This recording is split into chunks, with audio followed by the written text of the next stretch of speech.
Welcome to my first vegetable garden. Today I want to talk to you about growing peppers in containers. You can have a really successful container pepper garden. They grow wonderfully actually in small containers. These are 2.5 gallon containers.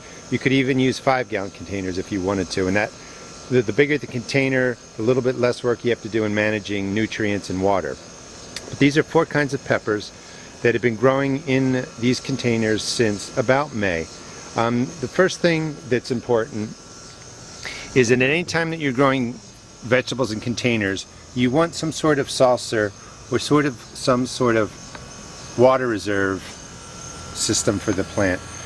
When it gets, into the 90s, 95 degrees in July and August, very quickly your plants can dry out. And you don't want any container vegetables to dry completely out. It will damage the growth of the plant, it will damage the fruiting. So you have to just make sure you can water the plants regularly.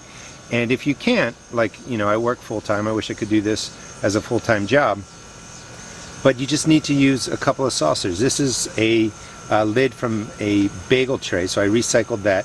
And then the other ones I purchased at a dollar store for $1, obviously.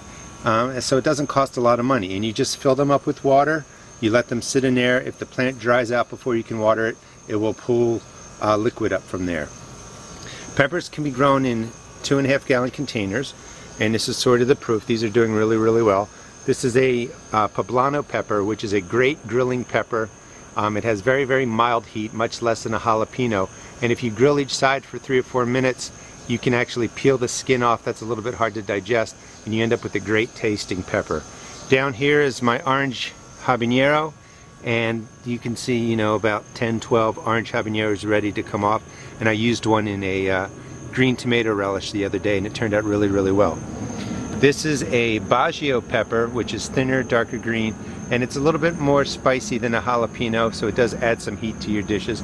But you can just see how many Biagio peppers are on there, and the whole plant actually needs to be staked up. That's the other thing is pepper plants are very fragile, so they break easily. So you do need to make sure you stake them, and you can see a bamboo pole in there. In here is a Cubanelle. And you can see 2 colors, 3 colors actually. They start out green. This is a sweet pepper, so it's an alternative to a bell pepper. And down there you can see a sort of a brownish version. That's the color it turns after green, and then from that brownish color it will turn red. When it gets red, it's just a little bit more sweeter. And then back in there are my green bell pepper, and that's starting to bring back some more green pepper. So it's August 28th here. These peppers are doing really well and should get another good 4 weeks of production.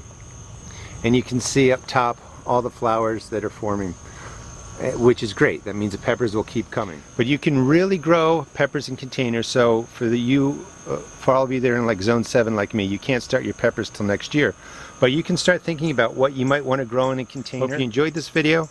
Please check out my other YouTube videos, and I hope you subscribe. Thank you.